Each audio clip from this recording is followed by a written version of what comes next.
It's just this time of day. I'm just going to start talking aimlessly because that's what I do. Welcome to the Art of Rock. We are back.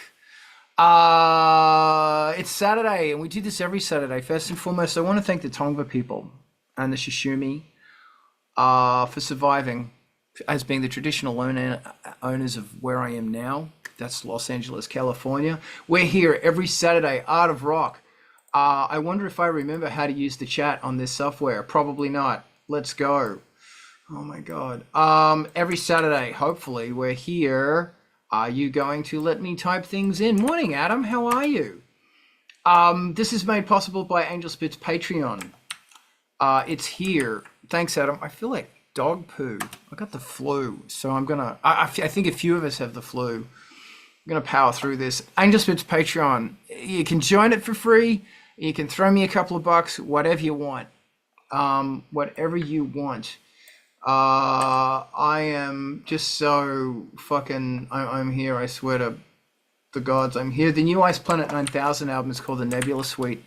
I start sending these out this week. Thank you everybody who backed me on the Kickstarter. Yeah, and it's there. Please go get it, go grab it. Incoherent thought is what the today is all about. See how well I put that together. Industrial Incisionist playlist is amazing. Please go love it. There, new bands you want to know about. Every Wednesday night, Vulture Culture does a deep dive into synthesizers, and it's brilliant. It's absolutely brilliant. That's on YouTube. Go like Vulture Culture's channel. If you want more amazing music, listen to MTV TV. Wow, I am so not on my A game today. They've also got a Patreon, please. Support them, give them love, because we've got to keep them going. Razzie, thank you so much for being the amazing co-host. You are fucking amazing for keeping Thank you, man. It's always a good time to be here. Baby. All right. Welcome. I want to start the day with the concept of the discipline needed to make music. I had a conversation the other day with a young person, and they were talking about making beats. And they were all excited about it, and they had this idea in their head. And as they were talking, I sort of came to the realization that I don't know, Alistair, welcome. I don't think this person has any idea of the tenacity, problem-solving skill, and smashing your head against a brick wall that is required to make music. So, as a kind of a fun opening topic, it's a two-parter. One, when you think of making music like that, oh, beautiful, ideal, strolling through the countryside and everything's inspiration, versus, yeah, 95% procrastination, Alistair, right? Versus what it actually is. I want to hear what that is, like the brilliant ideal versus the horrible, shitty reality. I can go first. I love the idea of making music, and I love it so much, but it's really fucking hard, and it's funny, Alistair, that you say 95% procrastination. Is that that's what I do. I have a real issue with procrastinating, and I've sort of questioned am I procrastinating, or is a part of my brain engaged in problem solving, which is why I'm now emptying Frank's litter box again, and which is why I'm doing the washing up or sweeping the floor is my favorite thing. I actually have a little brush and a dustpan, and it's my musical procrastination brush. It's like I don't know what to do. Here's Brett again. So I go and brush stuff up. So when I'm writing music, the house is clean. And it's interesting that I don't know, is that my brain going, oh, fuck it, I can't do this, I don't want to think about it, don't want to deal with it, or is it a part of my brain that's going, okay, frontal section, turn off, we're going to throw it to the back, to the big computational thing in the back, and we're going to come up with a solution in the back, because that solution does come. I can't rely on being, I can't have my phone here. My phone normally lives here. It's got to be in next door when I write music. Another thing I like doing is that if I get to the end of the song, if I'm going to procrastinate, it's there. So I leave it playing, and I will always go back to see how many minutes have moved on when I've gone to sweep the floor or check the phone or something. Um, I'm telling you, man, the phone is the fucking enemy to making music. But yeah, there is something, an incredible reward that my brain releases. Although it used to release it, doesn't really release it anymore. Thanks, depression. Um, when I'd finish a song, or it's like my soul smiles, and it's this deep smile, like gotcha, because you're wrestling with this funny, weird dragon thing, and the dragon doesn't want to cooperate with you. It doesn't want, and your entire body is going, why are you doing this? You should be making money. You should get a job. Stop, stop, stop, stop, stop. But there's this weird thing inside you that goes, no, I have to do this. I have to come up with a solution to this problem. I'm prattling now. Rezi, do you want to prattle for a bit? Um, yeah, I was actually just typing out my thoughts a little bit there to try to keep my shit together. There's the thing that Adam touched on in seeing young musicians who haven't been had it beaten out of them yet, like the pleasure of doing it, where there's this. It's a little hard to articulate. I'm finding that the model of who you want to be as a musician and how the process is going to go and what pleasure you're going to derive from it is a mental state that doesn't include what's the saying? Plans surviving war or plans surviving getting actually punched in the face. And the process ends up being some war and getting punched in the face. And your idealized model of how you think it's going to look and how you think it's going to feel doesn't is not congruent with that.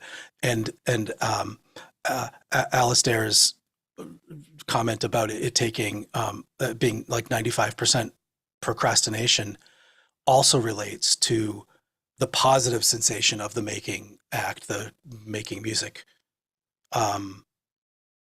where it's a fight and it's a fight and it's a fight, and then there's a moment of epiphany and you get something, and maybe it's all worth it in that moment. But I'm finding that more and more as I acclimate to being used to making music and nothing's novel anymore, and so that there's more of a search for novelty and a search for that moment of a real spark of creative fulfillment. That really matches the idealized version that every teenager who wants to be a musician, quote unquote, sort of might have in the back of their head. So, yeah, some things about that. Thank you. Ivan, what are your thoughts?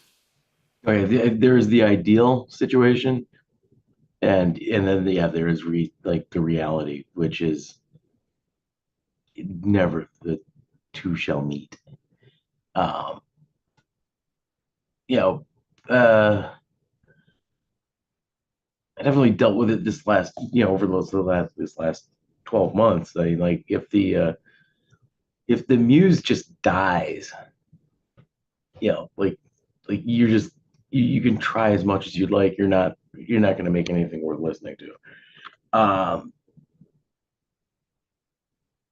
At the same time, like, when it does, reactivate and hit, like when it's time to go, um, you need to, just, ride, ride that, ride that horse until it runs out of gas. The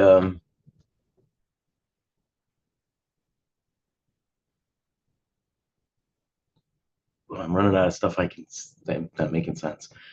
I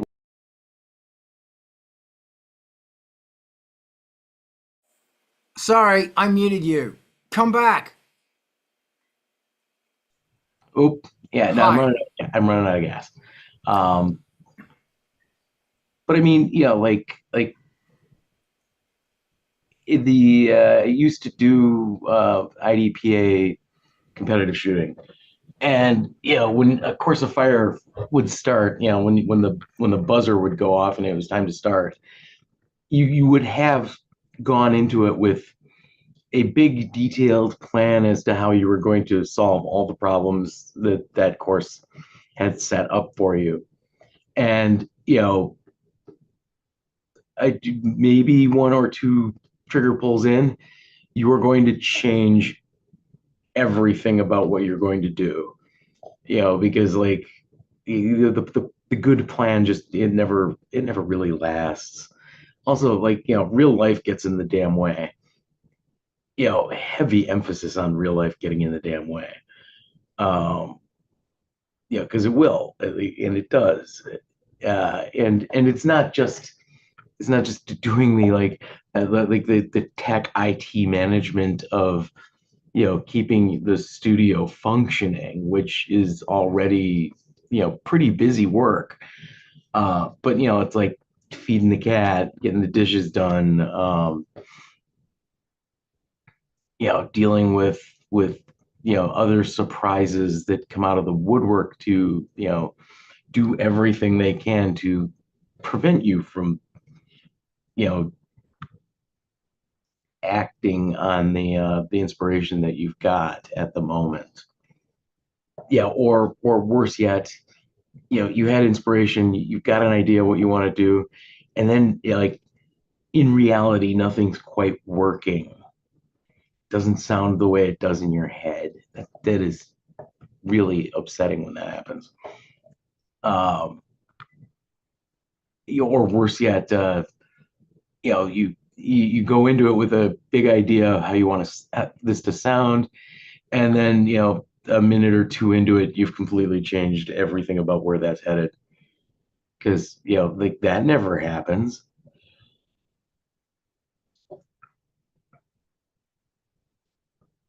Thank Also, you. Oh, go ahead. I Yeah. I often forget where I left my phone while I'm working on music. Because like once I'm started on it, once I've succeeded in getting going, um, it, it just becomes this like hunk of uncomfortable plastic that's taking up space.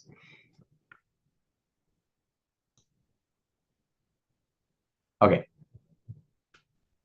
Excellent. Thank you so much. I've taken notes. There's a few things here that I want to pick up on. But first, I want to hear from Alex. Yeah, I'm painfully aware of this problem.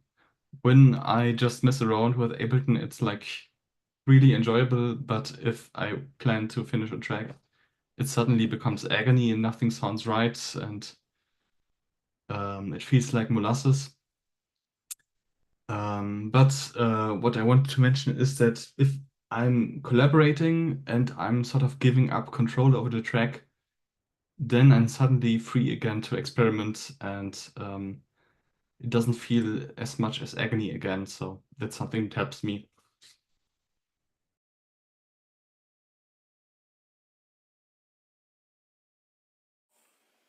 Thank you. A few thoughts. So how do you teach or train or mentor a young artist slash composer knowing these things, knowing that it's funny how, yeah, maybe I don't know how to say that correctly, but yeah, how do you train someone like somebody who is apt total pure enthusiasm, and they've never written a song in their life but they really want to, and they're talking to you about, wow, when the beat drops, man, yeah, it's gonna be awesome when the beat drops, and they're just pure enthusiasm.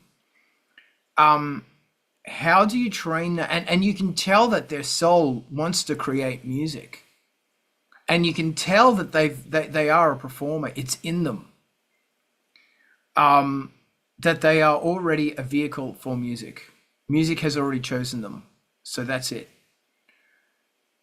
If you are given the opportunity to mentor them, what do you say? How do you put aside the battle worn old warrior that we are, to meet this young person who is, and to not douse their fire, I guess is a question that I'm trying to figure out, because that's something that comes up with me a lot, is I want to be speaking about how shitty it is, but what I'm trying to say is that, if it's shitty, then you're on the right path. Ivan, you brought up something really wonderful about how the epic sound in your head does not match the crap that you're hearing in your headphones right now. And that's where you go, fuck. It's so interesting that what your mind can imagine, it's a bit of a curse, actually. And that's the thing about writing music, is that your imagination is still really healthy. A lot of people, when they pass a certain age, they don't have an imagination anymore. They don't daydream. It's gone. And it's interesting how what you imagine is nowhere near. Maybe that's why there's such a market for massive reverbs, because your mind imagines these huge fucking reverbs, and it's like, finally we have the technology to keep up with the reverb in my mind. But that's an interesting thing, is that when I hear music in my head, when I hear the mix in my mind, in my imagination, it's so epically different to what I hear.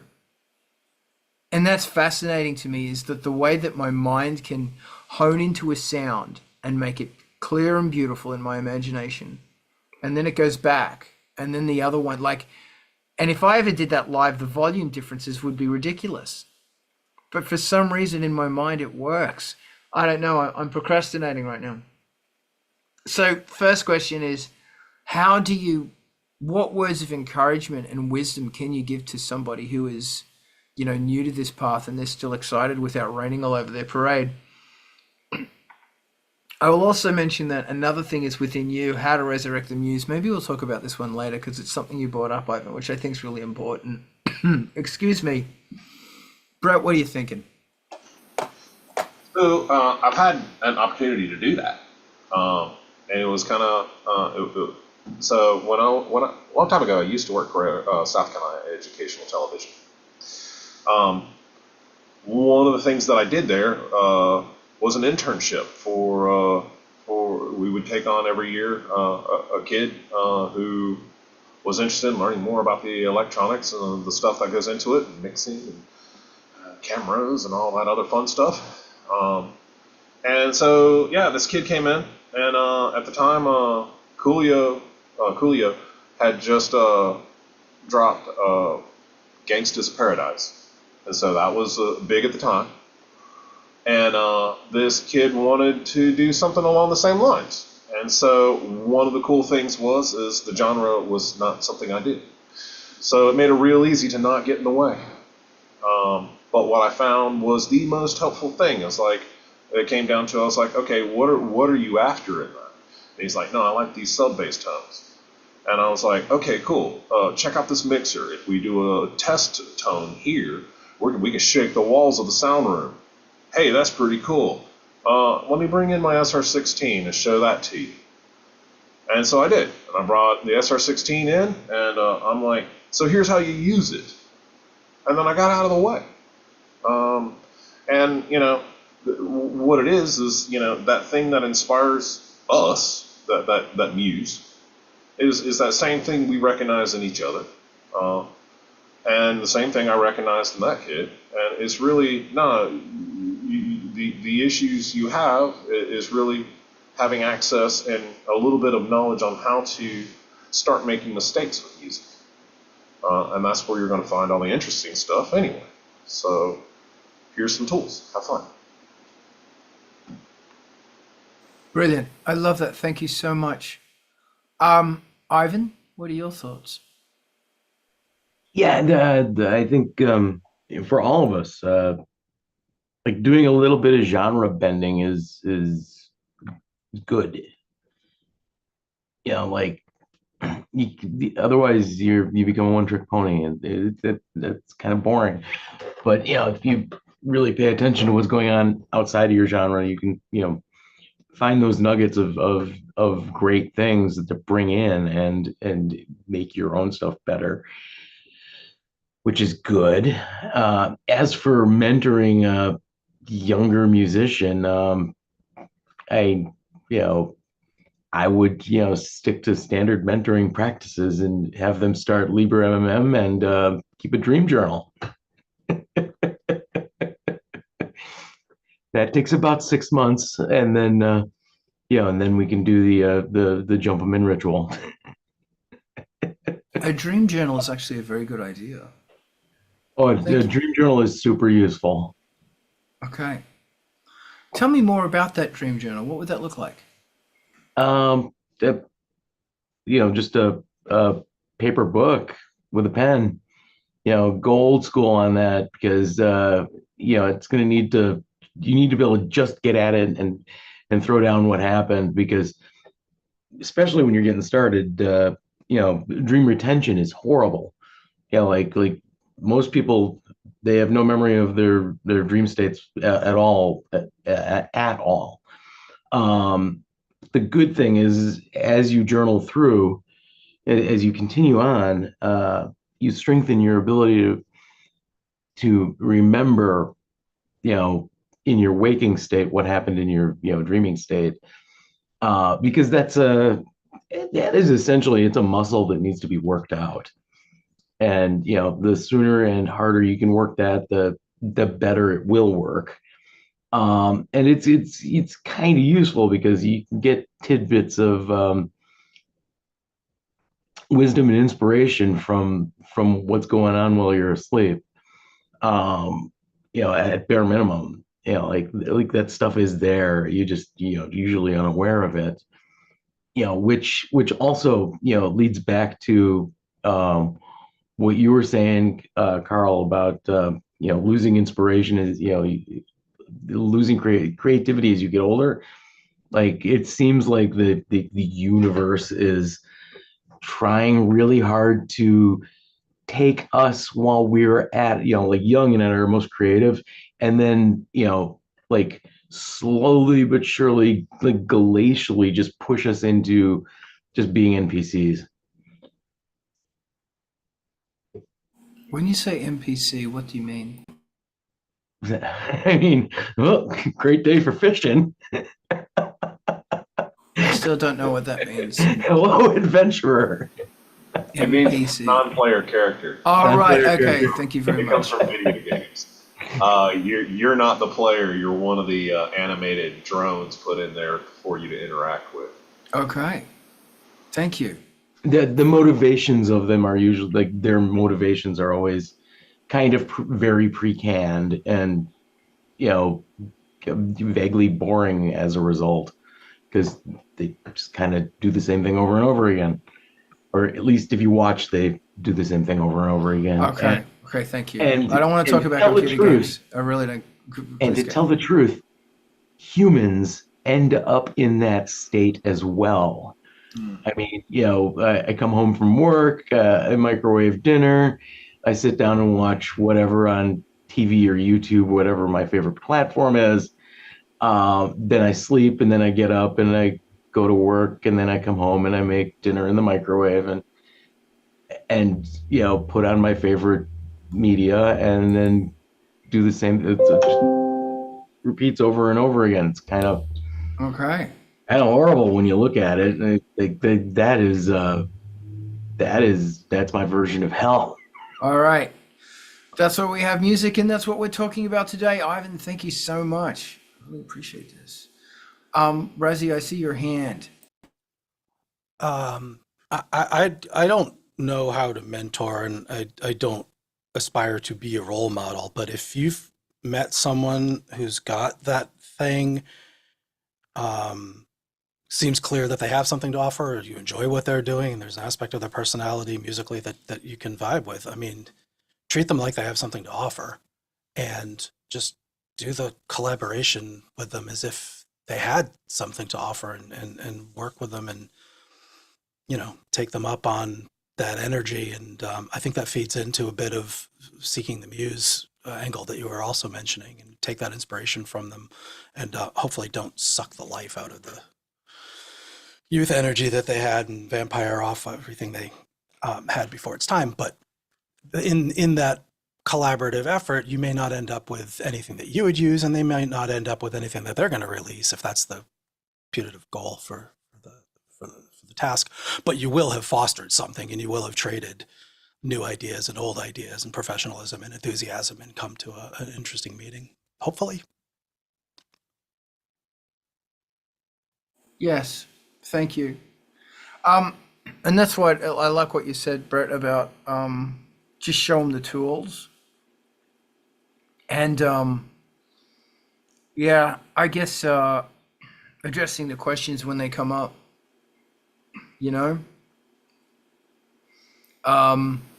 Yeah, Brett, please continue. Yeah, what I was going to kind of add to that, I almost just threw it in the chat because it's only a minor point.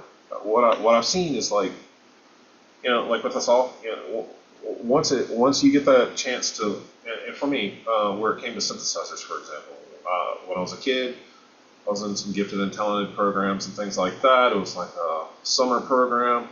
Dude brought in a Kurzweil, and I didn't know what a Kurzweil was, and showed me how to write, you know, a simple song on there, just using the step sequencer or using the not the step sequencer, but the little onboard sequencer. And I'm like, oh wait, you can actually use this to replace an entire orchestra. And from there, I was fascinated in the tech. But the thing that solidified it ended up becoming, you know, after that, lessons, learning how, furthermore, building those skills, you know, building those fundamental building blocks, you know. It takes it's just kind of like what we do, you know, there's the hook and then there's the meat-up that you gotta have that makes the whole song and the experience in terms of mentoring somebody. You gotta hook them with something that they're interested in, but get them to do the work. Yeah, thank you. This is very good advice, and it's interesting how it's the do the work part. The funny thing about music is I don't think that there's a way to do the work. Like everyone's got to figure out how to do the work themselves. And you know, like Alistair was saying in the chat, and hi Rob, by the way.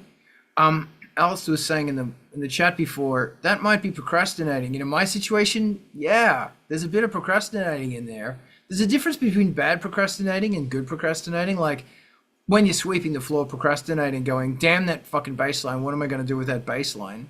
That's good procrastinating. Bad procrastinating is looking on your phone, wasting your fucking time, I think. But yeah, it's, I don't know.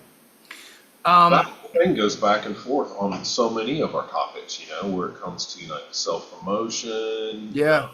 Videos, things like that. You know, it's, you know, that's the hard part for all of us at the end of the day is doing the work. You know, it's everyone likes to play. Yeah. And it's also really interesting that because the crazy thing about music is that you have to figure out your own process.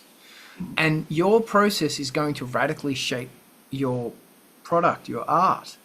And that's what's crazy, that if you watch someone else doing their process and you try and, you know, you're sort of like, that's great to get yourself started, but you're also limiting yourself to, you know what, maybe you're not limiting yourself to start with. I just think when you start making music and you have no fucking idea what you're doing, I think it's the greatest point of your career. It's the best because everything is a possibility. And everything's a mistake and a discovery at the same time. Yeah, yeah. I was actually thinking this, how people are with you, they follow you, they believe in your art because they like, and I used to think they used to like your old stuff better than your new stuff. I've actually come around to believe that people like the way you experiment. They like your flavor of experimentation. And when they say, I like your old stuff better than your new stuff, treat it like it's a little red flag suggestion that you've lost your sense of experimentation, your sense of risk, your sense of edginess.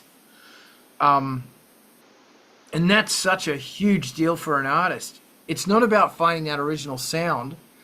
It's finding that original experimentation. Which I think is and now this ties into very nice something Ivan said, which was along the lines of resurrecting the muse. How do you resurrect the muse, or the sense of experimentation? Or because I don't think it's ever going to be a problem with I can't do the work anymore.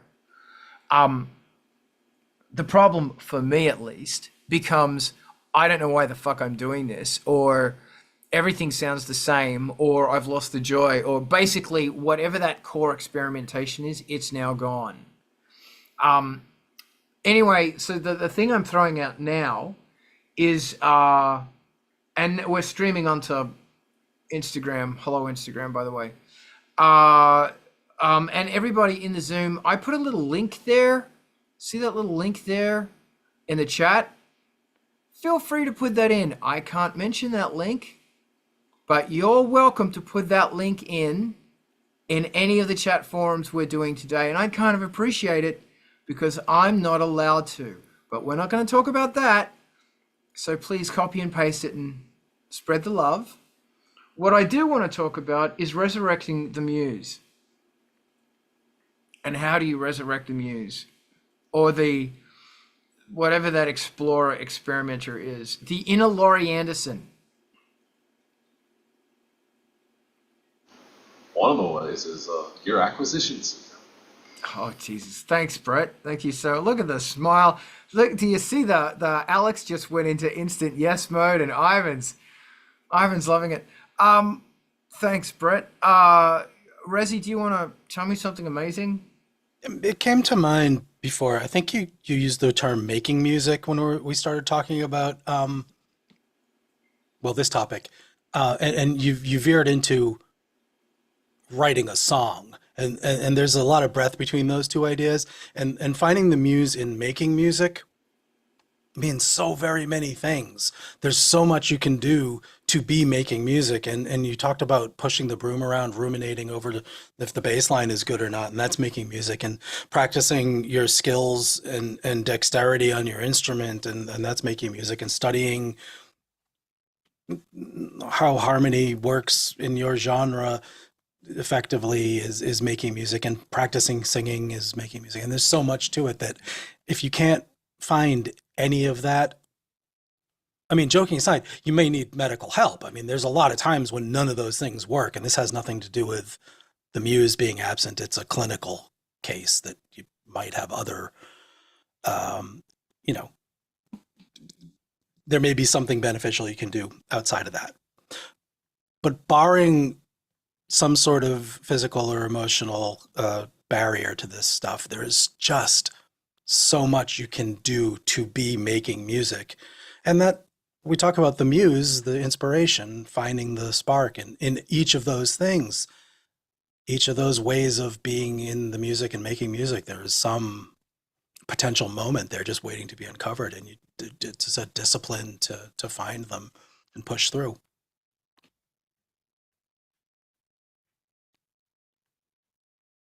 Thank you very much. I appreciate that. Alex. I think something that can help is to radically alter your work style or your workflow. May it be switching to different software, or maybe even free one, or maybe Reaper, which has a generous evaluation period, or maybe if you have an old Porter Studio, dig that out, or just use a tape deck to record one shots. I think stuff like that can help to put you into a different gear, and make you think differently about what you're doing. Or maybe write on sheet music first, or something like that. Thank you. I forgive my manners. Thank you, Alex. Also, if you ever have the opportunity to go somewhere else and there's a piano in the corner, bang that piano. I'm telling you, man, there's songs in that piano and it wants to give you some fucking music. Diana, welcome. I didn't welcome you. I'm so sorry. Adam, thank you so much for being a part of this. Jen, it's great to see you as always. Thank you for your vitamin. Hey, Rezi, wow, what an interesting thing you just put into the chats. People are over on YouTube as well, if anybody wants to jump on there, and also on Instagram. That's an interesting link that Rezi posted. Maybe you should click on that. Alistair, I said good morning. I'm sure there's people I forgot that I'm an awful guy. I have a really weird problem, and that is, firstly, one thing I do to exercise my musical brain thing, spongy, is I sing really aggravating songs to my friends. And I have a reputation. Somebody will say something at work and everything's really serious. And I'll go, oh, I wrote a song about that. It was a hit in Belgium in the 80s. And everybody goes, fuck off, Carl. And they walk away. And then I will proceed to sing a song about, for some reason the DI doesn't work anymore. Maybe somebody used it as a soccer ball. I don't know, but it doesn't work anymore. Boom, boom, boom, boom, boom. And everybody I know and work with knows me for this, and they hate me for it. But besides the fact that I absolutely love annoying the shit out of people, and I am good at it, it's actually exercising a thing in my brain that is pushing abstract absurdity on the spot creative ideas. And I've done this since I was a little kid, much to the absolute aggravation of my family, but it's something I always did. And this stupidity is actually fueling my serious music. It's actually freeing up my mind so that I can create music. And then I'll say, oh, that was the greatest song ever written. And everybody go, oh, that's an interesting, thanks, Brent. What an interesting link that was. Brent just posted something, that's very interesting. Adapt, manipulate, welcome. So I've got this really interesting issue right now, and that is, and I don't speak very highly of my music. It's okay. It's all right. It's all right. I've written the best song of my career, and it's a song called Class System, and I put it on Patreon maybe months ago, and I did the final vocal for it, and I'm working on the final mix of it, and it's the best song Angelspit has ever done. It is the best song. And it's really interesting that now I'm in this position that this song says every single thing that I have been trying to say for the last fucking 20 years. And it's got, it's 2 Emaxes and a Moog Voyager going face to face with, no, that's it. And it's so musically and lyrically, that song that you're always trying to make, I did it. And it came at a lot of fucking work. I busted my fucking balls on this track. And what's really interesting is that now I'm going, I don't know what to do next. I don't know if I say anything else, am I just saying again what I've already said? And it's really interesting that and I need to stress, I don't normally talk very highly of my music.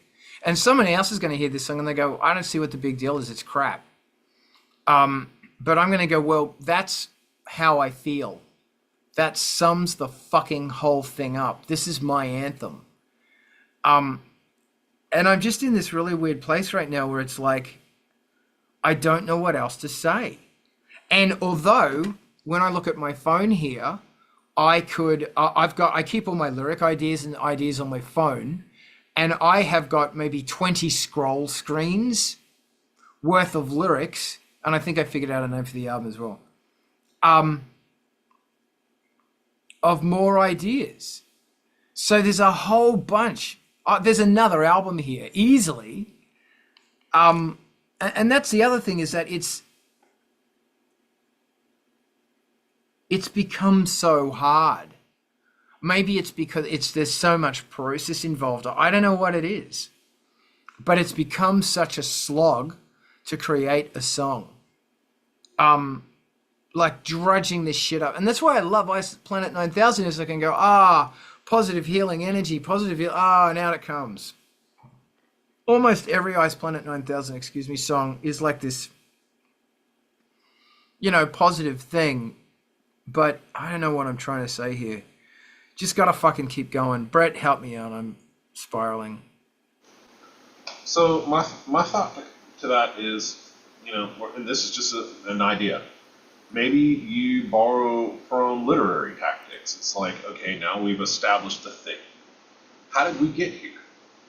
Or what does this look like, in 20 years? And you imagine, the perspective there, and then maybe you can grab, more material that you've already started preparing and just view it through a different lens. Maybe that way that That way the thing gets to be the thing, and it's still an original idea to describe the process of how you got to the thing. That's really interesting. Thank you. Yeah, it's fascinating. Like I've mentioned this before. This is why with each album I'll try and go, well, this album is set in the 80s, and so I'm going to use the music mentality of the 80s. This one's late 90s. This is blah, blah, blah, blah, blah. With the album that's coming out now for Ice Planet 9000, and hello, John Von Allen. Is that John Von Allen on Instagram? As in John Von Allen Paradox, dude. If so, it's an honor to see you again, John, and it's an honor to have you here because you're one hell of a producer. So we're streaming over on Instagram.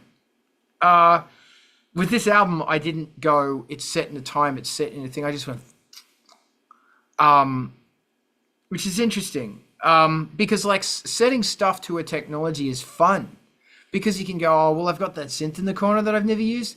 This album is going to be based on that synth.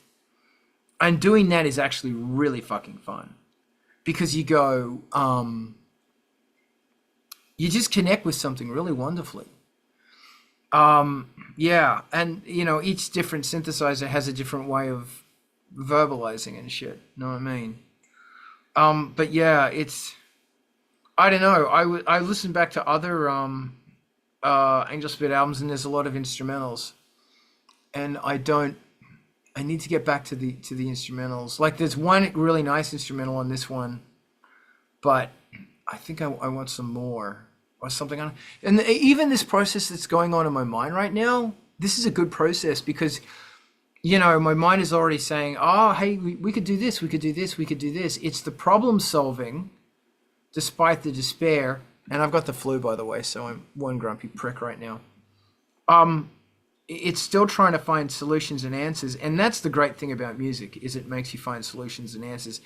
Alex, you have something brilliant to say to stop me from my endless prattling. Go. Well, want to second what Alistair said in the chat because I feel the same way. They said between serious songwriting, I often slap together a goofy 8-bit video game style tune or two just to shift gears and recharge. And I used to do that with happy hardcore because, sorry for the happy hardcore fans, but it's a genre I don't take that seriously. And it helps me to just relax and just get into the habit of doing things. And maybe I should do that again because it's like really spirit lifting. So yeah, I think that's a strategy. Do something completely different that's not related and not serious. I'm pushing all the wrong buttons today because but I'm always pushing the wrong buttons. That's what I do. Have you heard my fucking music? Yeah, that's really true. It's interesting that that's a rant that maybe we shouldn't get into right now. Rezi, what are you thinking? I saw, and I don't know if this is their latest video, but 12 Tone had a piece where they did 30 days of listening to the same song 3 times a day and journaling about it. And it was a gamification exercise for what to even do with that, how to even make that not ruin their day, week, month, entire music career. That's part of the way that I took it. So my interpretation. But that's the same kind of oblique strategy kind of thing that we can bring to bear on the mundane work of getting to work. I've committed to a period of doing X number of things. Now, how do I back solve for what I'm actually going to do without having planned ahead too much about how you're going to do it? And I don't have answers to fill that in personally, and I don't think I've found this effective, but 12 Tone sure did. And it's worth a watch of this video to hear them go through all the different approaches they took to listening to this. It's a Chapel Roan song that I wasn't familiar with and didn't really enjoy, but he found a lot of pleasure and insight into. And it was a fascinating little experiment, and I think we could apply a lot of that to being stuck creatively in a really similar way. Okay. I'm going to throw a question out to everyone. And if there was a song that you did for 7 days a week, 3 times a day, what song would that be, Rezi? Or whoever has the first answer. I don't have an answer. My initial thing would be something really complex, deep in prog, but just to have a lot to do with it. But also the challenge of something simple and straightforward to really try to find new things to think about that piece. I'm torn both ways. Brett, what do you think? I think in order to keep it from driving me crazy, I'd have to pick one of my own. I'd probably choose King Snake in that regard. Who? I'd probably choose one of my own. Okay. I'm crazy, and I'd probably choose King Snake. Okay. Alex? I think I would either choose Depart by Tool or something that's really cheesy and really catchy that I can listen to every day without going crazy, because I would listen to it every day anyhow. Like Gwen Stefani Yeah, basically. or Aqua? Okay. No, I'm not. This is great. Rezi, I'm still waiting on your answer. You didn't really give me an answer. I don't know, Britney Spears. You don't. No, you wouldn't. Don't. I'm not kidding. No, but try this 12-tone video, because he goes into it in the same way about this particular song. Today is drum day. Today is listening to the tone of the snare day. Today is 3 different versions of listening to how the lyrics change from verse to verse. Today is listening to how the vocal delivery. And if you can't do that with a billion-selling platinum, pop song that is adored by hundreds of millions of people over decades, like some Toxic or something, I don't know. I'm sorry, I'm throwing out No, that's fine. cliches. You're really not doing your work as a music listener, if you can't figure out a way to make that go 30 days with a song that is just a pop gem, just a pop gem. I mean, these are high water marks in some regard. So yeah, I'm gonna go with that. Thank you. Ivan, I'm going to ask you in a minute. First, I'm going to say either Baker Street by Jerry Rafferty or Wuthering Heights by Kate Bush. And I think they were both in the same year. Not sure. Every time I hear those songs, I can just go, wow, I never heard that before. Wow, I never heard that before. Wow, it's just endless. Ivan, are you aware of the question that we are asking each other now? What is the question? Oh my God! I had to step away for a moment. The question is, if you listen to one song for 7 days, 3 times a day, specifically to try and pull something out of it, like to be enriched by it, what would that song be? Oh geez.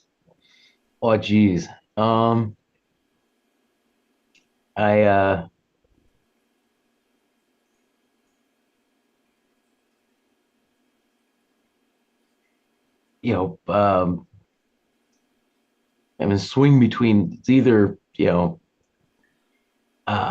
Hours by Clock DVA or Sleeping Beast by Skinny Puppy. Okay. Yeah, and I don't want to, thank you. I don't want to take anything all away from Britney Spears. I think Britney Spears is fucking incredible. Didn't I listen to someone recently? I went, oh my God, this is good. What was that? I was watching a movie. I can't remember. Independence Day. I watched Independence Day again. Kill me. It is such a good movie. Like the way that every scene throws the ball of focus and energy to the next scene. Every single fucking scene. It gets set up right at the end, even if it's somebody opening the door and then in the next one someone's walking through a door. Every single fucking scene in that movie is a setup. And that's why it keeps it going. It's brilliant. I was just going, God. Rockosaurus Rex says, I'd probably pick the song that I'm currently got on my laptop for the past few weeks, Bulletproof Heart by Chemical Romance, or Sandworm by Dorong. I don't know how to say that. I'm sorry. Thank you. Alex, I see your hand.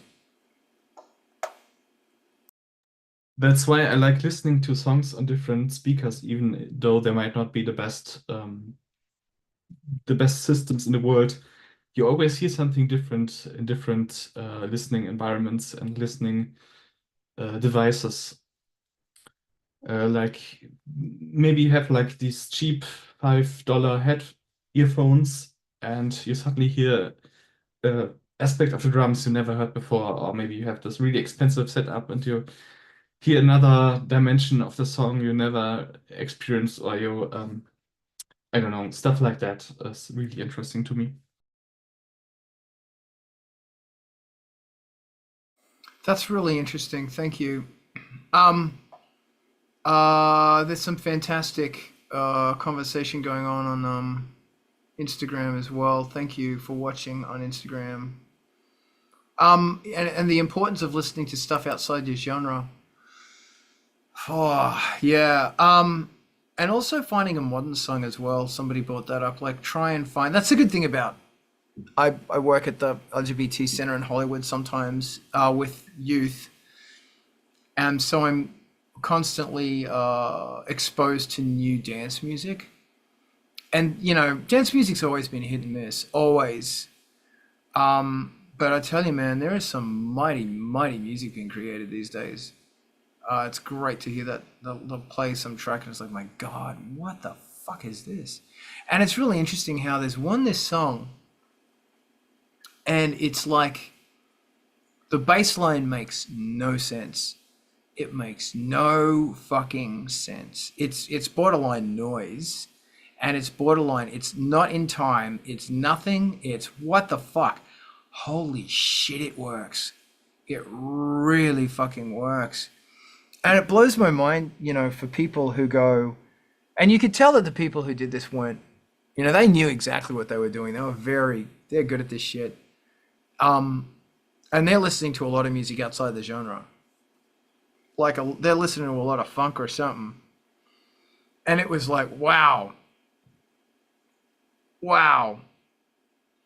The way it is so perfectly mathematical, yet it sounds haphazard, because when it works with that kick drum and the vocal over the top, man, mean and nasty. That's all I got on this. We were talking about Resurrecting the Muse. Did anybody else want to talk about Resurrecting the Muse? Somebody jokingly said gear acquisition syndrome. Brett, we could talk about that if you want. Oh, let's be real. I mean, you find new sounds, when you pick up some random piece of gear you've never messed with, and it makes a bleep or a bloop or something, and it strikes that thing in you. Same can be said for blaster beat. When you run out of machines that make the appropriate bleeps and bloops you need, you build them. Yeah, isn't that the truth? I was watching a Hans Zimmer documentary, and he was talking about how when they run out of ideas, they just go to Home Depot. There you go. Yeah, and I think it's the same. It's the same Home Depot I go to. And I've gone in there so many times, and I've seen a piece of like steel, and I've just gone, that would make the greatest resonating thingy, but I never use it. I've got this great piece of steel in there, just sitting there. I want to make, yeah, I know it's only little, but I really want to get a magnetic, an inducer to sit on it, to set it up to be either a very fucked up, little tiny, a speaker or plate reverb or something like that. And I do want to put an inducer on the blaster beam. I'll get around to it one day, maybe. You could also get a metal brake and make your own bends. Okay. Very, very, whatever. It'll add strength, and it'll allow it to do something akin to a cymbal. Okay. And you can toot it. Okay. That's the really crazy thing about metal, is that when you bend it, the harmonic structures that get created radically change. Like, they radically fucking change. And, like you said, if you put a parabolic curve into it or something like that, like a dome into it, we start making the most amazing things. Really wonderful things. Man, I used to love metalwork. You can always go, and in terms of things you can get from Home Depot, you can learn to play the handsaw. If you've never seen people do that. Dad plays a handsaw. Does he? Yeah. I tried. That is much harder than it looks. Well, Dad's where Dad is up at the Bunyas, they used to fell trees, so they have a lot of the really long 2-man massive saws that they use for trees that are like, 6-10 foot long. So there's guys up there who will bow them, and they are the most beautiful fucking sound you've ever heard. They're wild. And you bend them and all that shit. It's insane, really beautiful, creepy as fuck. I actually have a saw in there that I've never bowed. I should bow that saw. The thing I was just working on, the show I was working on, the cello player had this crazy bullshit bow, and it was like those things are excessively expensive. Like, they're really expensive. Yep. Oh my god, most beautiful cello I've ever heard. All right, who wants to talk? I wonder if you could bow a saw with Evo. I don't think you could. You cannot. Yeah. But then I can't bow a saw with a cello bow either. I've tried and got no tone out of it whatsoever. So. Was it only a short bow or a super long one? Cello. I mean the saw. The saw was probably too short, but this was a long time ago, so details are a bit scarce. Apologize. No, Alex, what's going on? I would have a different topic, but I'll wait until we're done. No, let's go.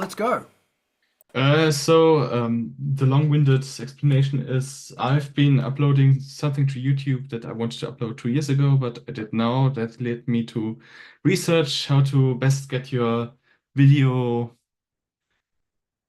seen by people on YouTube, what to look out for, and that in turn got me to self-promotion as a musician and how to make pictures of yourself.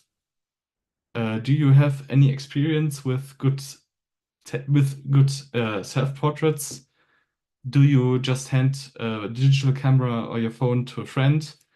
Do you hire a professional photographer, and what would they usually charge? So maybe that would be a topic that would be interesting to discuss. Brilliant, man. Thank you, Razi. There's no one else to answer this question. I think self-portraiture is a great hobby, and it's weird to take pictures of yourself, but there's a lot you can do with it. My couple of suggestions are keep the lighting simple, keep the background simple, and really focus on how a single source of light is hitting. Oh, hello, Josie, my cat's here. She likes being in the photo too, but single source of light, focusing on how the light hits the face and whatever parts of the self you're using. And for whatever camera you're using, the distance should be, to start with, let's say, simple light, 8 feet or so away with the camera. Your focal length is going to change how much field of view it is, but it's the distance from the camera that really matters about how natural and neutral the face exaggeration depth is going to be. So start with that, 8 feet, single light, simple background,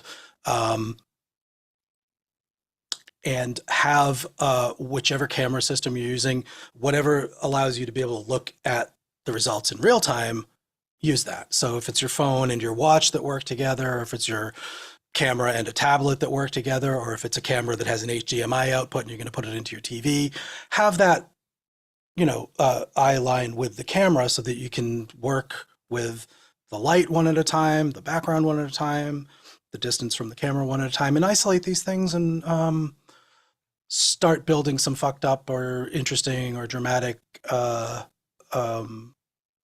excursions from that neutral position from there. Starting points anyway. I'm sure other people have go way beyond that, but if you wanted to do a baseline of where to start and then improvise from there, I think those are some ideas. This is very fascinating. Thank you, Brett. What do you think? So one, I'm completely with Razi on that. In terms of, especially where it goes, with experimenting with self-portraits and such like that. The phone, honestly, is really good for that, and it's at least for me, it's always been kind of fun to sit there and take a self-portrait and then use some of those quick editing tools just to, screw things up and make it more in line with what I'm doing. One of my favorite was I erased my eyes in one of those, which that was much creepier than I thought it was going to be and made me laugh. I will, however, say that there is a completely different thing you get when you have a friend, or in my case, hook a coworker up who's really good at photography, and that was his hobby, up with a bottle of scotch, and ask him to come to Bonaventure with me and take creepy band photos in a graveyard. So,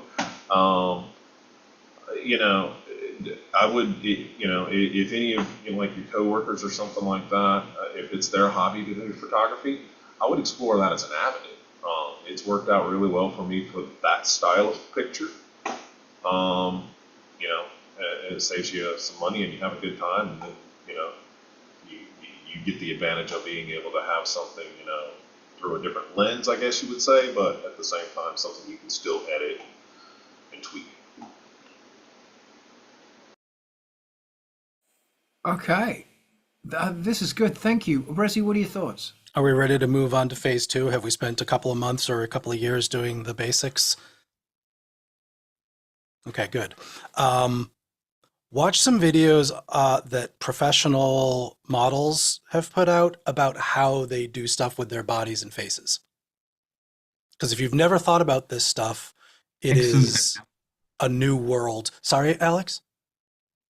Excellent idea. I don't know what I've taken away from it, but I've definitely been fascinated as they're talking about like these small muscles here, tense this, and this head pose here, and there's a lot of really subtle shit that really makes or breaks, per 100 photos that you've snapped, how many 3 or 5 of them are doing something interesting or expressive or evoking something that you intended rather than just it's a photo of you, happy birthday. And also add a bounce source over to the other side of the light. So you start bringing in some of this, like, okay, now I've got 2 sources and it's doing something with this side. And then we're going to just start doing something with the background, not necessarily complicated, but something where there's like depth involved and you can start working with how the fall off of the focus works. And then you can get into the incredibly deep YouTube hole of weird lenses and start collecting things that either have a tilt shift kind of effect or some sort of shallow depth of field, or smearing Vaseline or other stuff on the lens to get effects like that, or putting filters and prisms and things between the lens and you. And it's unending, but start with the basics, please, because some of this stuff looks like garbage if you don't have the other basics down. This is a very difficult thing about photo shoots, is what do I do with my face? I remember Helen, who I had the privilege of shooting with in Australia, would always say, make your face look like you're shopping. Make it look like you're in a shopping, you've gone shopping and you're looking at the ingredients of something. Like, you just, this totally blank look, because I'm obviously making sure the lighting and everything else is okay, because people will project onto that. They will project meaning onto your face that you, in relation to what's going on in the background and what's going on with the music, they'll make meaning. The difficult thing I've noticed about YouTube, and I really take my hat off to people who do YouTube, is I see them going, 4 synth tricks you need to know about. And I go, and I know they're doing it for an algorithm purpose. Also, it does catch the eye. But when I see them doing that, I see those poor bastards doing like 300 takes of going, And I know how much photography sucks. Being a model is the wrong term, sucks. Watch Zoolander a few times is my advice as well. So I really feel for them. Um, Unfortunately, it is something you have to do. The algorithm wants to see a face. So do people. I mean, that's why you have a face on CDs, because people want to see. I just said CDs. Did you notice that?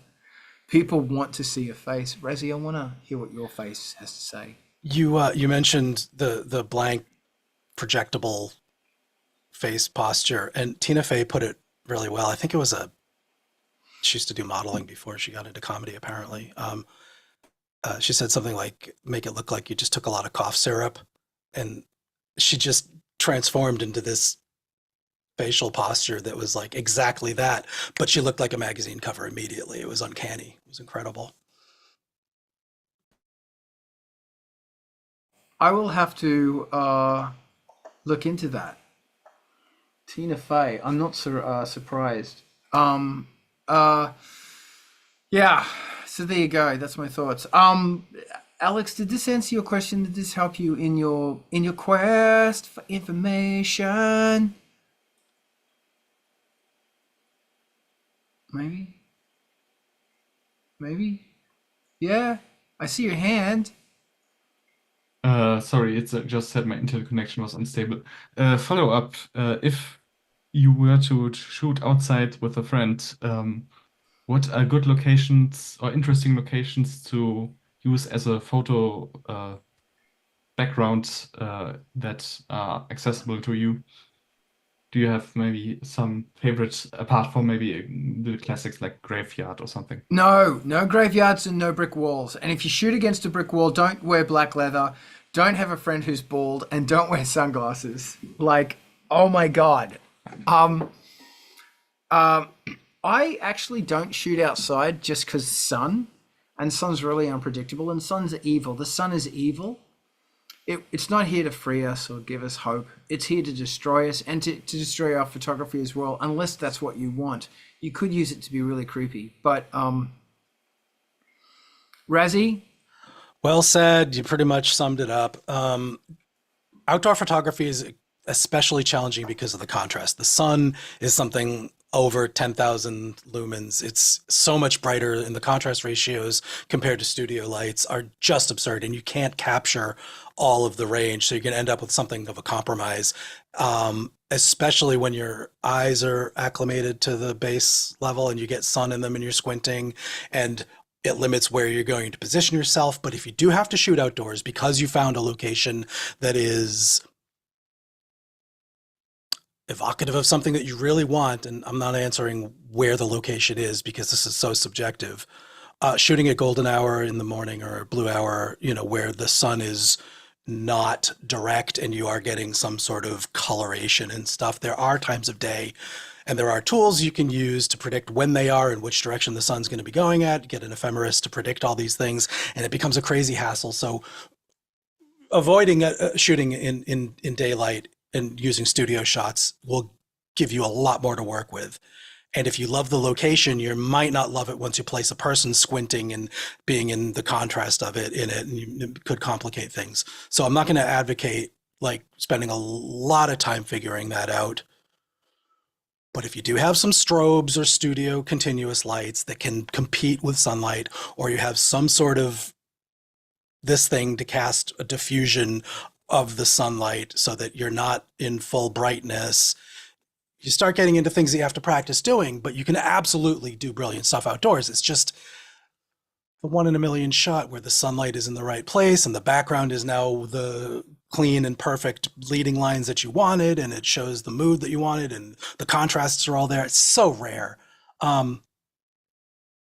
Little bit of old thinking there, because if you shoot with like a freaking Google or iPhone now, the computational photography really takes care of a lot of this stuff.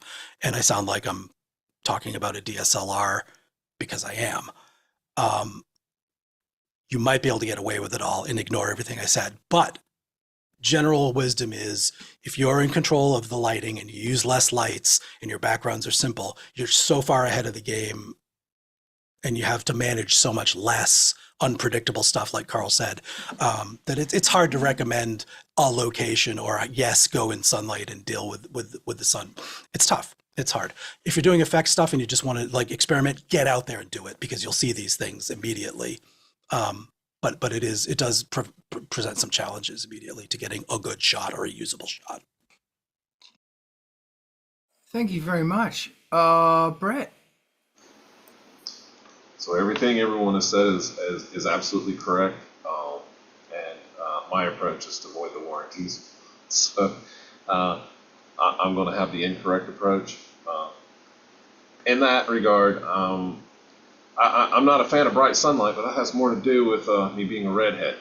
So in that regard, the woods are awesome in bright sunlight.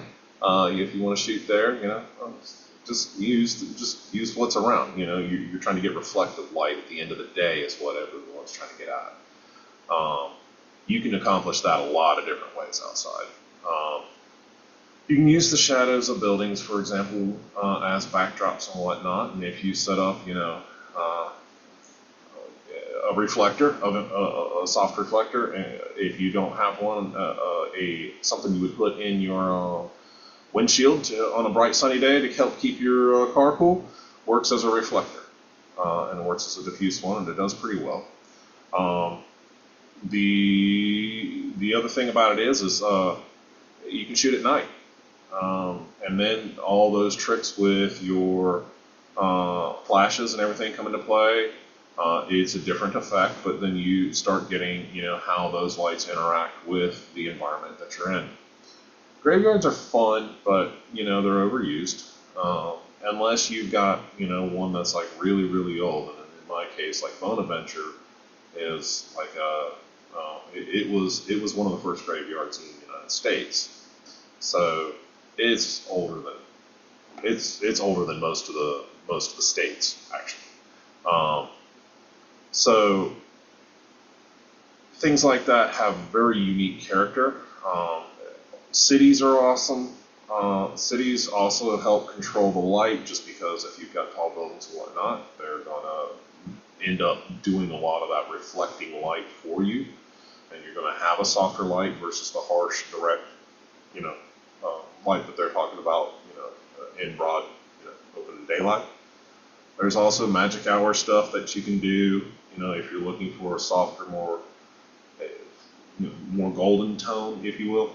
But ultimately, when you're going to do anything outside, inside, or whatever, it's kind of, unless you're following a photographer's suggestions and letting them play, it's good to have an idea of what you want to see at the end of it, and then picking your environment, your lighting, and whatnot to kind of fit that, and then that way it saves you work later when you're in Photoshop trying to make it exactly right.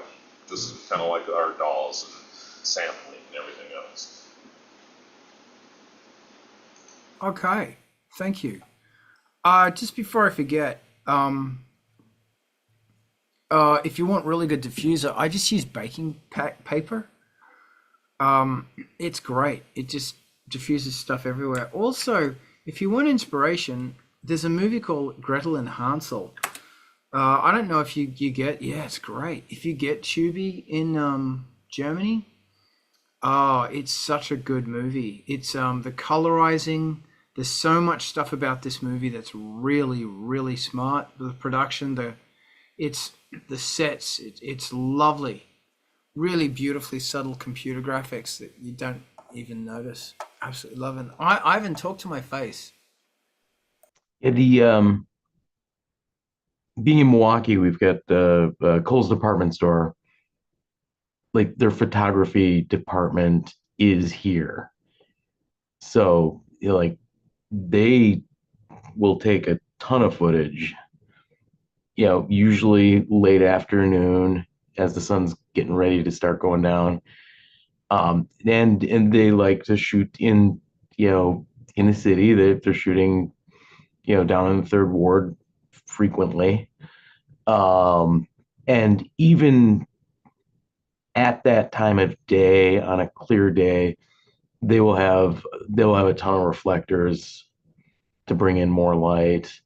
And I mean, these are guys whose their primary job is to take pictures of people and make them look good in the clothes they're in, because that's how they sell them. and so they're pretty good at the job, and for them, they pour a lot of light into the situation, usually through either reflections and really good flashing equipment. um and then after that, it's the model's job to look good. But also, on the YouTube thumbnail thing, there's been a kind of a Mr. Beastification of YouTube thumbnails, and like I hope that comes to an end soon, because it does make everything kind of samey and boring, because it's all uh you know the same algorithm feeding BS that we're all so used to that we don't think about it anymore. Yeah. It's always interesting that when you look back at trends and stuff, they're quite embarrassing. But that's what flared pants are for, aren't they? It's for shame. I need bell bottoms again. Resi, give me brain juice activity go. I like to think that there is actually some middle ground of great photos between, what was it, leather jacket, brick wall, and sunglasses with one bald guy, and everybody else has hair with leaning up against the wall. Crossing your arms. One guy is, the other one's doing I don't know, he's throwing some kind of heavy metal shapes in this. Okay. In EBM, everybody crosses their arms, but go on. Oh, right. All three of them, or Yeah. both of them, I should say. Yeah. Between that and the Coles shoot, there's some excellent evocative, doesn't look like it was. Let me just say, the Coles shoot is going to be worked on by post. Like, that's not done. They're getting a basic lighting thing with the right ratios and stuff, and then it's being taken into Photoshop to remove all the blemishes and make the face symmetrical and take out all the, as I think Anuket was saying, clothespin in the jacket to take out the wrinkles, and just removing them with the clone tool or the auto image generation. Sorry, getting hung up on the details. But what I was thinking is the ground between capturing a shitty photo because the stuff in it is terrible and having to deal with it in post and doing effects because the photo is shitty. Definitely industrial has a long history of committing both of those sins simultaneously. And there's something you can do in the middle there where it's just you're capturing a decent image of a person doing something slightly evocative and congruent with the type of music that they're trying to represent. And it's elusive, and I'm not saying it's easy, and it should take a couple hundred photos and a few attempts at a photo shoot to really achieve. Sometimes that's fine if it does, but not relying on the cliche tropes of extremity, and not relying on I'm going to fix this by adding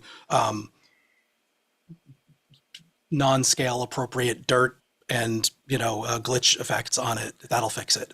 Neither of those things are terribly convincing, and I think we all see through it. So let's try to get something good in the frame. This is good, thank you. We're really putting into perspective here that photography and making a really good image is bloody hard. Like, there's a lot involved in this. Yeah, it should be rare, definitely. Yeah. Ivan, what are you thinking? And you can't beat creativity. I mean, creativity is key. Just imagine what they went through to get that glorious cover image for 20 jazz funk greats. Like, that picture has nothing to do with what's going on the musically on that album. That name also does not have anything to do with what's going on that album. But creativity is what got them there, and and it worked. And weirdly, like it worked then, and it also works as I think there's enough there for it to work as a YouTube thumbnail as well. Cool. Despite the fact that the picture was taken geez, 40 years ago. Excellent. Very excellent. Yeah. Does anybody else want to jump in about this very joyous thing of photography? That was a damn good song. Resi, go. More gear acquisition syndrome. Okay. Oh, in photography land, or Yeah, it's another frontier for that. Hey, do you want to hear something amazing? I do. So we're not part of the Milky Way galaxy. We're part of the Sagittarius. So they've just found out that the Milky Way actually absorbed a smaller galaxy called Sagittarius. Is it Sagittarius? And we are part of Sagittarius. Well, that throws off my whole perspective on things. But we're in the Milky Way galaxy, but the part where we are is the merging of Sagittarius. So they don't think the Milky Way is this beautiful spiral. It's this sort of very messed up, weird looking thing because they recently just mapped it. Or maybe that's going to change. Look, I don't know. Yeah, they've been lying the whole time. There you go. Ivan, did you want to jump in because your hand's up? Oop. No, I'm good. But I mean, we call Sagittarius A for a reason, and I think that might be it. Is A the black hole or is B the black hole? A is the black hole. But yeah, so this is a different, because I'm very confused as to what, I don't know. I haven't read enough to figure out what everything's being called, but it's a funny thing. I think everybody really wants to talk about gear acquisition syndrome because it's come up a few times today. Oh, the look of joy in everyone's face. Does anybody want? Everybody loves gear acquisition syndrome except for the having done it part. Oh yeah, Alex, I see your hand. What's going on? Well, I'm not really in a position to buy much right now anyway, but if I was, I would get a Digitakt 2 probably, because I think it's almost everything I would need I would want my Octatrack to be, but it can stream audio directly into the DAW. Wow, Would have multi-track audio.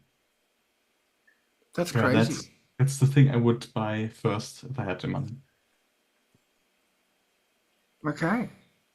I've been looking at stuff. I have no desire to buy anything, but I'm just trying to get the juices flowing again.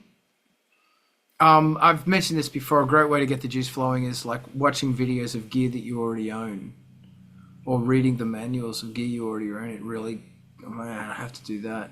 It's like watching videos about cats makes me want to molest Frank, who's been very quiet today. Does anybody else want to jump in on this? Ivan, come on, what's going on? And most of my gear acquisition syndrome these days is third floor studio parts. Yes. So, the right kind of flooring, the right color of paint, light fixtures. But we're talking about synthesizers, not... Yeah. Those will all have to wait until the freaking space is done. Okay. Which is killing me. It's taking too long.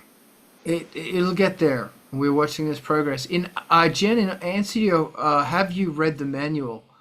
I think that's to me. I actually studied the Moog 1 manual. I took notes. I've got like 5 pages of notes that I hand wrote. Oh, you are joking. Okay. I have the Emulator 4 manual next to my bed, and I have the Voyager manual just over there that I can't pull out quite often. Fucking great. If you want to really throw yourself into a synth, keep the manual, print it out if you can, or save the paper, whatever. Have it on your device as a PDF and just flip through that damn thing. It's a really wondrous thing. Okay, thank you. Sorry. Manuals are the only thing I ever read. Alex, talk to me. Maybe that's just rambling, but I had an Odyssey. I bought this little drum machine a while ago, and I thought I had the wrong MIDI cables because it wouldn't work if I tried to sync it. Then I researched, almost bought the BE type TRS MIDI cable, until you realize I had the right MIDI cables all along, and I just screwed something else up, and I could have done it for months prior, and just yeah, that was quite embarrassing, but also quite funny. Thank you so much. That's interesting. I had the same problem with the Emacs. I got an Emacs. A friend of mine gifted me an Emacs, which is very nice. And I carted that fucking thing around for like 2 years, and it didn't work. And as it turned out, I had the wrong discs. Wow, Jen just commented that her sister is in DC today at a protest. I hope that goes well for you, Jen, and your sister. Democracy is such a great way, the way that we can peacefully voice our concerns, etc. I love that about this country. So many legal things. That's a cue for everybody on the Zoom to start putting that link everywhere. Ivan, I see your face and your hand. Yeah, instead of buying gear lately, I've been just going back to, I've got enough gear, ancient gear sitting on the shelves that go back to stuff. Things that I have not played in a while, like the wave state, which is a giant pain in the ass to program. Like you go crazy trying to like make a patch for the wave state, but once you succeed, it is a thing of true freaking beauty. And then like I've been cheating and essentially using my Hydrasynth Deluxe as a very nice controller for the last ages, but I've been actually using the patches on that, and like the Hydrasynth is really deep. Tell me more. There's lots of ways to do modulation. Like there's lots of things you can use to modulate with. It's got poly aftertouch. It's got a ribbon controller. It's got mod wheel, and it can do like I can run my analog stuff with it. And then like does all sorts of crazy wave shaping stuff.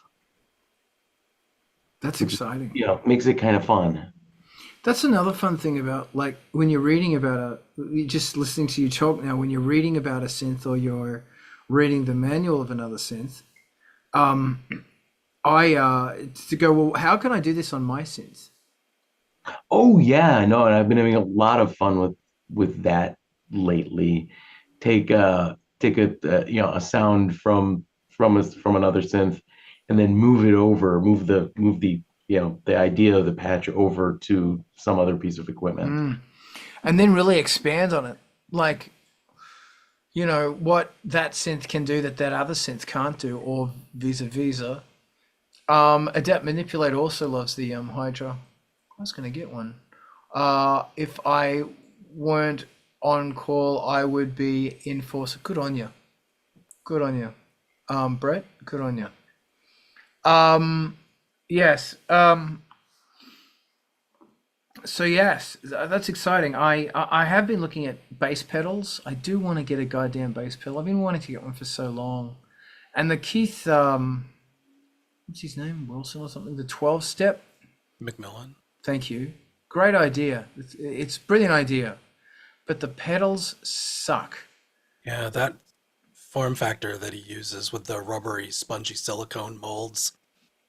I'm sure it's durable, but awful. And I read another guy's review on it. The reason I sold it, I hope I didn't sell it to him. But and it's brilliant.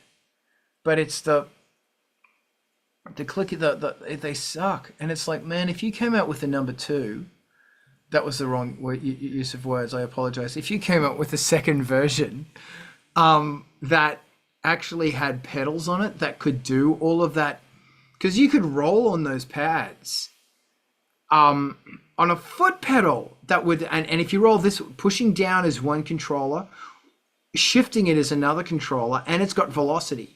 So it's got aftertouch, velocity, and roll. And if they did that on actual big pedals, it's like, oh my God, that would be so good. And you could set that thing up. Ah, Randall, welcome. You know, to say, I'm going to be playing, it's not just going to be playing the notes. And then you could say, don't play those notes. Each note is actually going to be a different note on a different octave, or it can be the chromatic notes, or it can be, this one can be blah on MIDI channel blah. This one can be, it had 3 layers on it. It was brilliant. And you could say, this one is going to play that plus this arpeggiator going on up here, assuming it was set up in your synthesizer. There's so much shit you could do.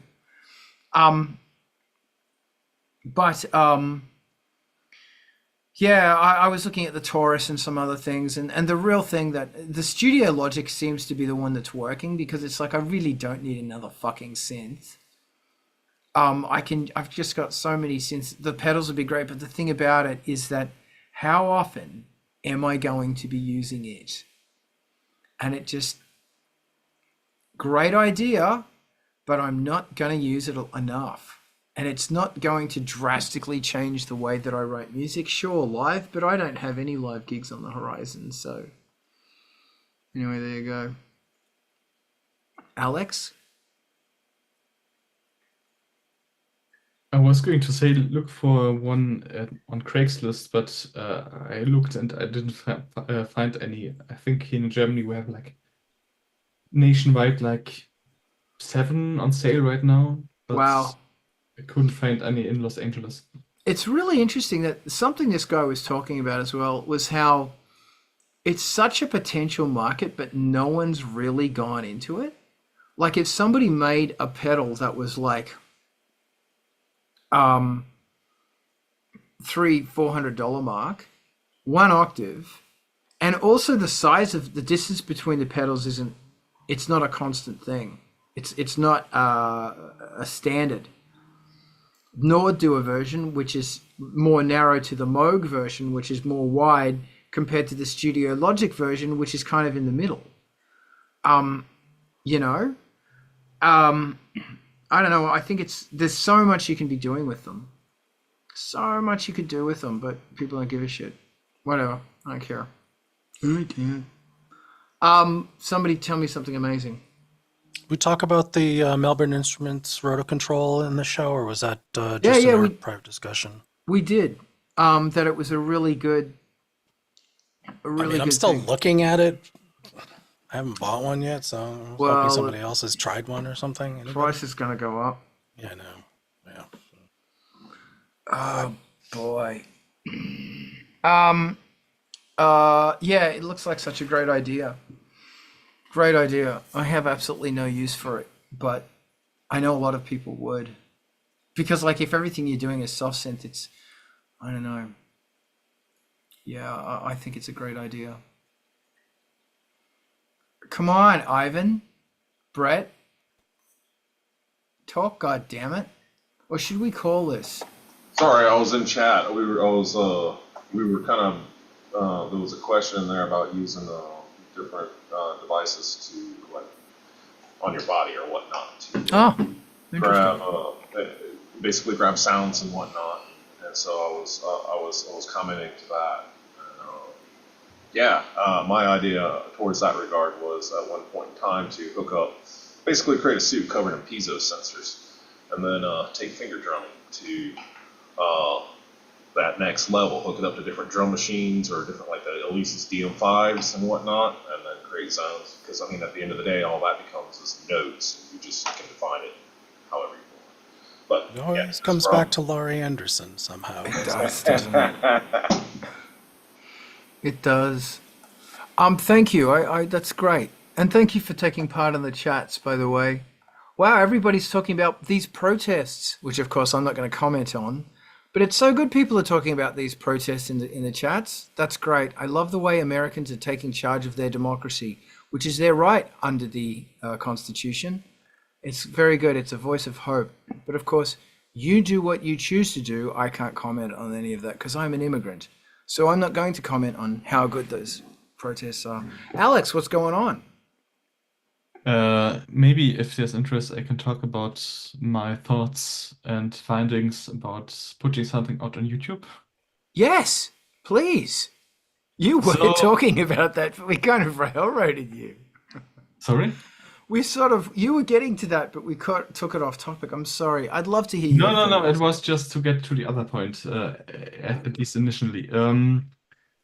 Yeah, the thing you want to do with YouTube is for the site to recommend your video to the people who will enjoy it, which isn't as easy as one thinks if you don't have a pre-established audience.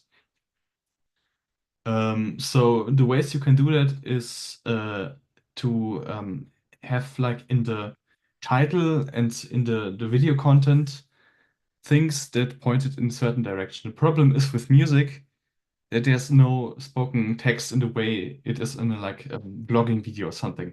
So that's one difficulty.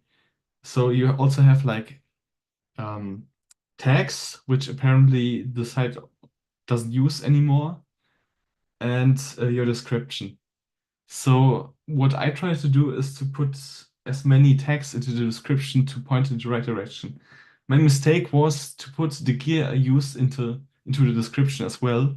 So it immediately pointed me towards GearTube, which wasn't necessarily where I wanted to end up. So next time I will try to put it more into music listener tags, so it gets to music listeners and not people interested into the gear I used. And I think what I would do the next time is to look up what what kind of words they use, like those industrial music compilations, 8 hours mix, 10 hours mix, and try to fit it into the same direction so people who listen to that will also get recommended my video. Yeah. Okay, thank you. May I? I'll be quick because I know Riz is going to say something really incredible. One, yes, hashtags in the title. Two, ask ChatGPT or Bing or Autopilot or whatever the fuck it's called. What are the best hashtags for me to use on YouTube for this genre of music? That's why you need to have a genre. Next, if you can, cut it up into 30-second slithers and re-export it as 16:9. Upload them as shorts. Excuse me. Upload them as shorts. And have a voiceover saying, wow, I didn't know this music would be so amazing. Here's 5 reasons you'll love this music. You'll never believe reason 4 or something. I don't fucking know. Or just upload them as shorts. And then put those shorts on TikTok while it's still around, YouTube Shorts, and also Instagram and Facebook. Utilize all the media. And also, if you could be fucked with X, use X, because X is still there and X still works. And you mentioned, we've had a conversation about fucking horrible Tumblr. Still use Tumblr. Music promotion is not a shotgun thing where you're going to pull in 1 million people. You are pulling in one person at a time. That's what's going on now. One person at a time. So you have to have that mentality that you are trying to hit one person, not 10, one. Because that's the reality that I've found, at least anyway, in this brave new digital world. I have nothing else to say. I'm going to throw this to the resonator now.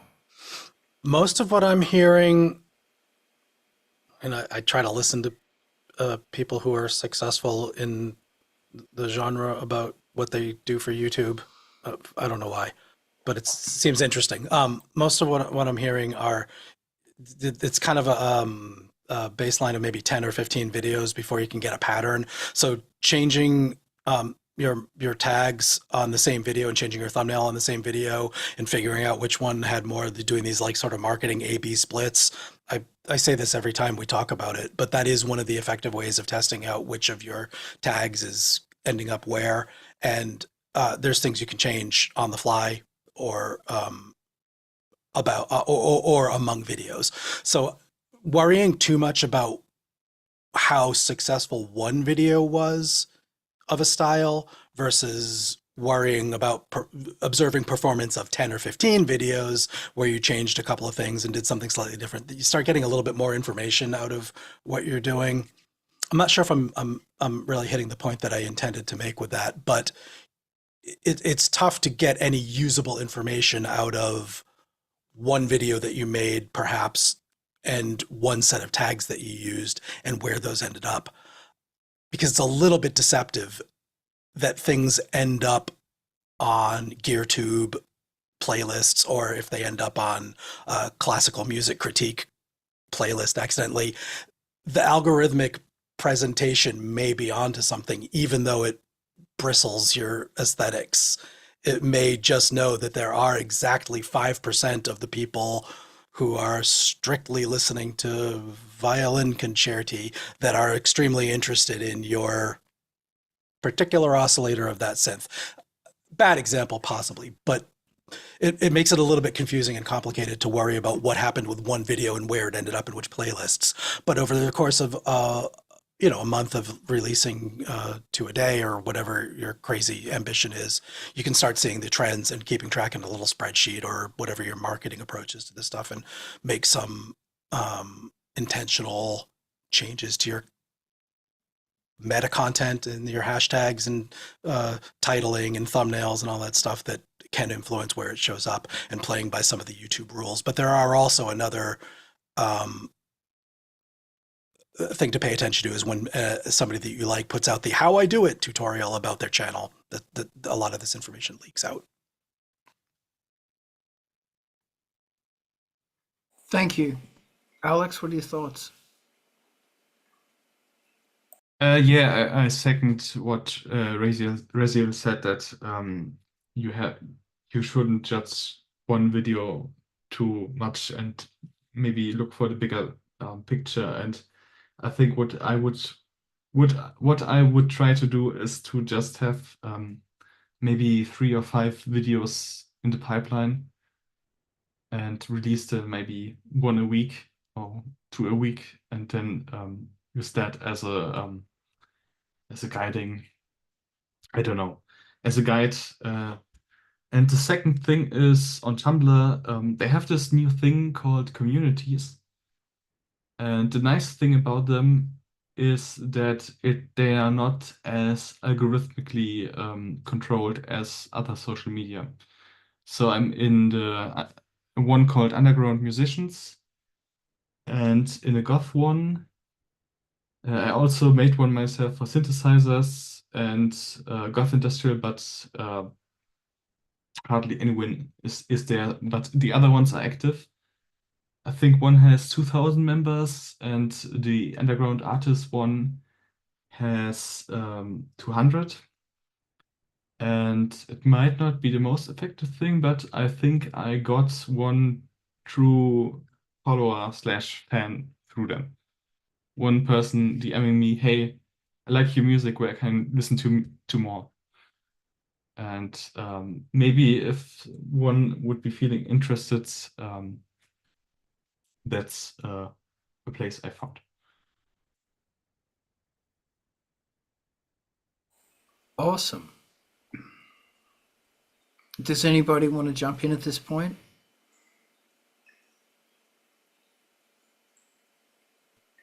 Okay, I think I'm sort of thinking we might mosey on over to MTV TV. How's that sound? I want to thank everyone for being a part of this. Again, I apologize if I'm weird. I'm very sick. I have the damn flu. So every weekend we are here, and I'll let everyone over in TwitchNet land know as well. Please join us, and this is made possible with Angelspit's Patreon. Thank you for being part of Angelspit's Patreon, or not, or checking it out. There's free shit on there. Go get it. The new album is the Nebula Suite. I feel very good about it. It's there. Go get a pre-copy if you want. If you're on the Patreon, you're getting a free version. And thank you for everyone who backed it on the Kickstarter. The Industrial Incisions playlist is amazing. Go listen to it. There's going to be a whole bunch of bands that you want to know. And remember, Wednesday night we do the Vulture Culture does the synth thing, and it's wicked, and that's my friend Joey. And now we're gonna zoom on right on over to MTV TV. So Diana, if you could set that right off. And while that's happening, Razi, again, thank you so much. Thank you so much for being I would part of thank this. you too, sir. Thank you. We're gonna hang back out here and chat for a little. Let me know when your when that raid is kicking in, and we're gonna make that magic happen. Yeah, for MTV TV. Yeah, for MTV TV. Yeah, for MTV TV. MTV TV. That's my song about MTV TV. Isn't it just the most incredible song you've ever heard in your whole life? Yay for MTV TV, MTV TV, MTV TV. Wow, there's so many weird fucking things going on right now. It's crazy.